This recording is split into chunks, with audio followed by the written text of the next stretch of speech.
प्रियजन हो, येशू ख्रिस्ताच्या नावाने आपल्याला प्रेमपूर्वक शुभेच्छा. कसे आहात? आनंदी आहात ना? आजचा दिवस तुमच्यासाठी सुखद आणि आशीर्वादित ठरेल. हा असा दिवस आहे की ज्यात तुमची कामे पूर्ण होईल आणि प्रभू तुम्हाला विजय देणार आहे. म्हणून घाबरू नका. येशू तुमच्या सोबत आहे म्हणून प्रत्येक दिवस चांगला असतो. सर्व वेळा चांगल्याच असतात. तो तुमच्या सोबत राहील आणि तुमची कामे सिद्धीस नेईल. घाबरू नका. तो तुमच्यासाठी अतिमानवीय गोष्टीही करेल. तुम्ही तुमच्या परिस्थितीबद्दल चिंतित आहात का? फक्त येशूला प्रार्थना करा आणि पहा, तुमच्या सर्व परिस्थिती पूर्णपणे बदलून जातील. बायबलमध्ये अशीच एक घटना आहे. एक शमूएल अध्याय 12 वचन 16 मध्ये शमूएल देवाच्या लोकांना हे सांगतो, स्थिर उभे राहा आणि परमेश्वर तुमच्या समक्ष मोठी कृती करणार आहे ती पहा. प्रभू तुमच्यासाठी जी मोठी गोष्ट करणार आहे ती पहा. आज तो तुम्हाला हेच सांगतो आहे. मी हे येशूच्या नावाने सांगतो, माझ्या मुला, माझ्या मुली, आज प्रभू तुमच्यासाठी जी मोठी गोष्ट करणार आहे ती तुम्ही पाहणार आहात. उभे राहा आणि प्रभू जी मोठी गोष्ट करणार आहे ती पहा. तेव्हा ती मोठी गोष्ट नेमकी काय घडली?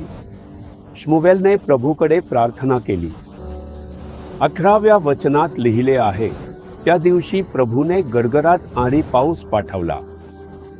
पावसाची काहीच चिन्हे नव्हती. पण शमूएलने प्रार्थना करताच जाड ढग आले, वीज चमकली आणि गडगडाट झाला.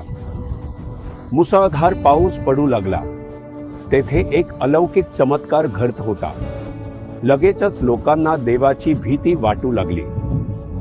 ही घटना अशा प्रकारे सांगितली आहे, त्याच्या प्रार्थनेमुळे परिस्थिती ताबडतोब बदलली. आज तुझ्या कुटुंबात, व्यवसायात, कामाच्या ठिकाणी किंवा सेवेत तुझी परिस्थिती काय आहे? तुझी परिस्थिती तुला त्रासदायक आणि भीतीदायक वाटते का? शमूएलने फक्त प्रार्थना केली. तूही आज प्रार्थना कर. प्रभू सर्व परिस्थिती बदलून टाकेल. मग उभा राहा आणि प्रभू जो चमत्कार करेल तो पहा. आजही तुझ्यासाठी एक चमत्कार घडेल. सर्व भीतीदायक परिस्थिती बदलणार आहेत.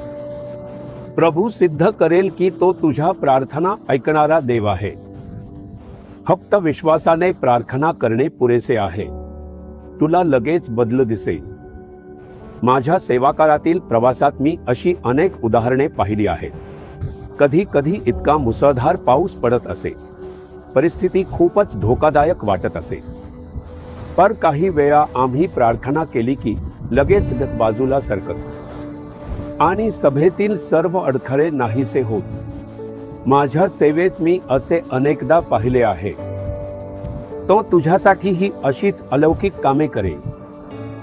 ढगांसारख्या येणाऱ्या यातना आणि दुःख दूर होतील, किंवा तो तुझ्यासाठी पाऊस आणण्यासाठी पाठवेल. तो ढग देऊ शकतो आणि दूरही करू शकतो. तो चमत्कार करणारा देव आहे. फक्त एवढेच प्रार्थना कर, येशू मला मदत कर. आपण आता प्रार्थना करूया का? येशू, मी या मुलगा आणि मुलीसाठी प्रार्थना करतो जे तुझ्याकडून मदतीसाठी प्रार्थना करत आहे. त्यांच्या आयुष्यात एक चमत्कार घडू दे. आज त्यांच्या या समस्येसाठी आणि आजारासाठी चमत्काराची गरज आहे जे दूर व्हावे. त्यांच्या गरजा पूर्ण होऊ देत आणि त्यांच्या यातना बदलू दे. येशू ख्रिस्ताच्या नावाने चमत्कार घडू दे. त्यांना आनंदी कर. मी येशूच्या नावाने प्रार्थना करतो. आमेन, आमेन. जीसस रिडीम्ड मराठी ह्या यूट्यूब चॅनेलला सबस्क्राईब करा. सबस्क्राईब बटनावर क्लिक करा आणि बेल चिन्हावरही क्लिक करा. दररोजच्या नवीन कार्यक्रमांची माहिती मिळवा.